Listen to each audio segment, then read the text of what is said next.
Today is the feast, if you can call it that, of the beheading of St. John Baptist.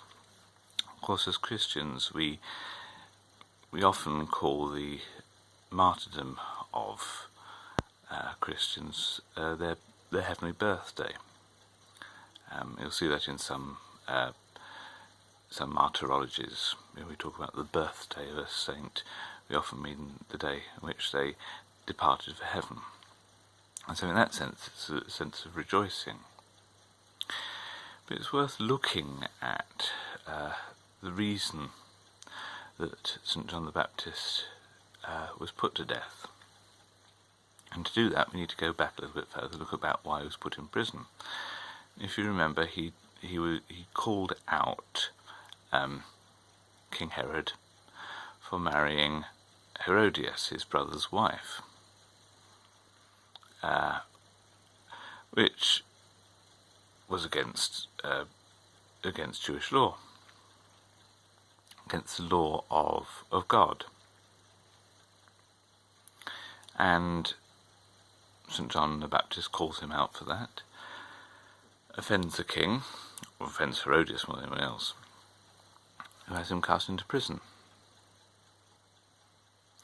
And now let's look at the reason why he was beheaded. Well, what are we told? We're told we've got Herodias at the feast.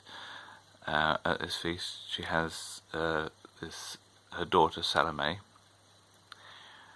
who dances and pleases the king,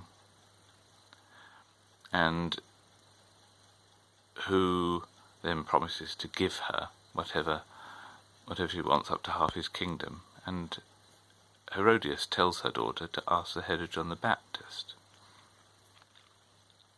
So in this whole situation we have two underlying factors. We have the factor of Herod marrying Herodias, his brother's wife, and we have the king making the oath based upon Salome's dance.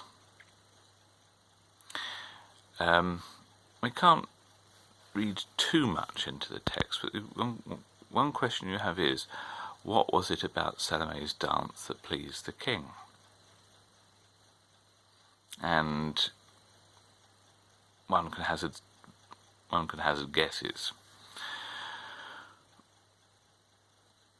What we see in this passage is that the reason for St. John the Baptist's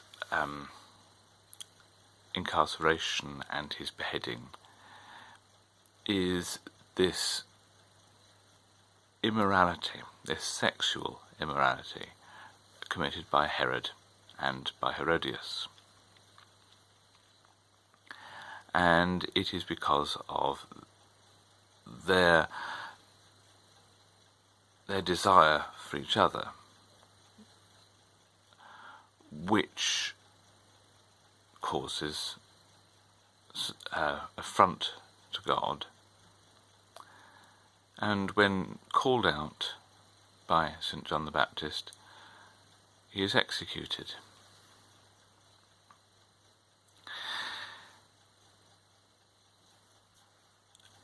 Now we could look at something quite similar today, because you may not know it, but sex is a very powerful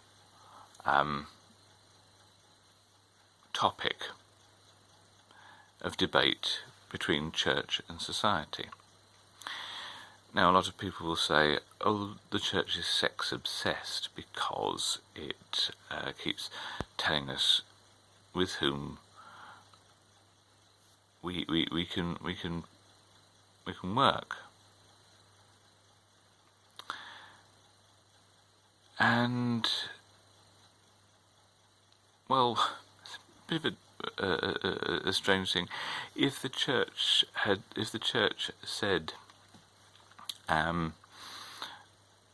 if God said, you shall not eat toast, and then secular society decided to start eating toast, and the church then said, well, God says don't eat toast,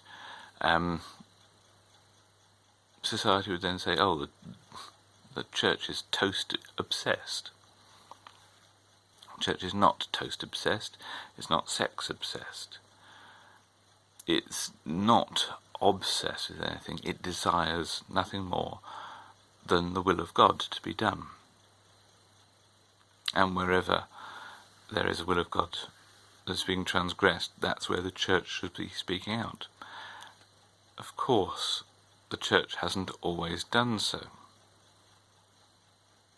But it's that tension between society and the church that's always been. Because society has its own rules, and the church has her rules from God. That's not to say that members of the church keep the rules of God very well, because there is the affection, the affectation, the effect of society pulling at members of the church. While we live in society, we are members of society, and we can't escape that. But nonetheless, can we escape the fact that God sets us a standard to uphold, and we are expected to uphold it against society's wishes? The lusts of the flesh and of the spirit are contrary.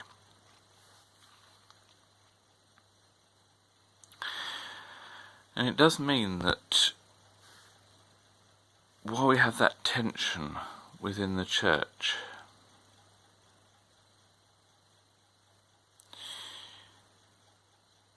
we see that same tension in the life and death of St. John the Baptist. He holds to God and is punished for it. And we see the same throughout the scriptures. Shadrach, Meshach, and Abednego is another example. Daniel is another example.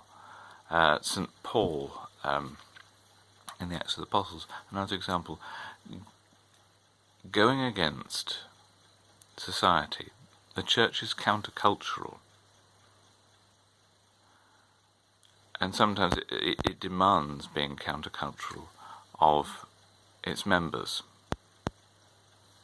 And if we aren't standing up to the culture where it's wrong, then we are effectively cutting the head off the church.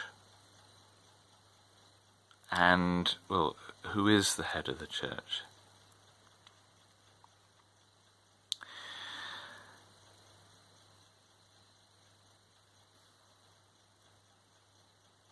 We're not perfect as a church, and I think this is an idea that people seem to think that it's because you're a member of a church you automatically stop sinning.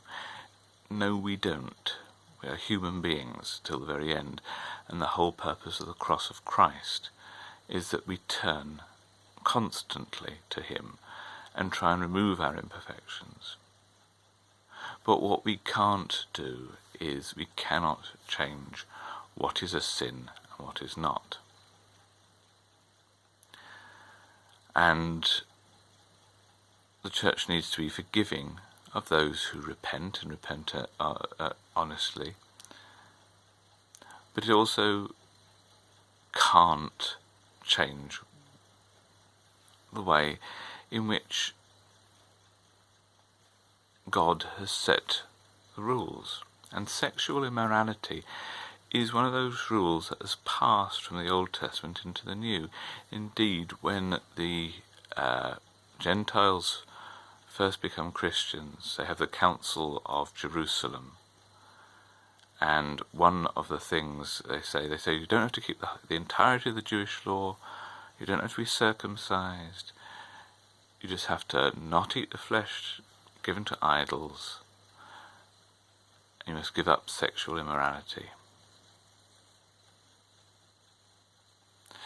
And that means using our capacities as human beings in the way that God intended them to be used.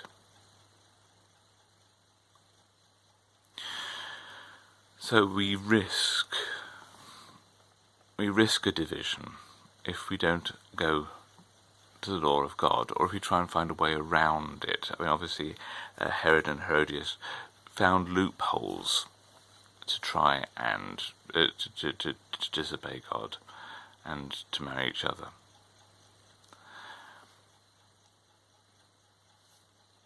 In the same way, we tend to do so now. If we want something and it's against God's law, we find loopholes. We do the same in secular law as well. We try and find a way around it, or try and reinterpret something and say, oh, actually, this isn't really what the law says. But you look at the church of 2,000 years of the Jewish law before that, and you see clearly that there is a consistency.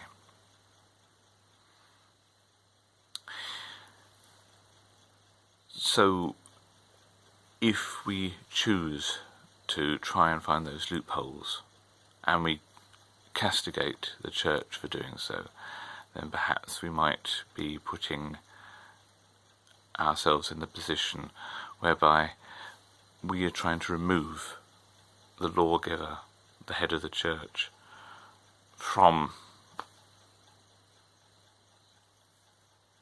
ourselves, and we're cutting off our own heads.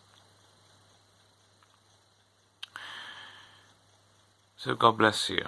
God bless you if you are struggling with some form of temptation at the moment. Pray that you may be given strength to stand up against temptation and serve God and to know His love. God bless you who find everything very, very hard to cope with.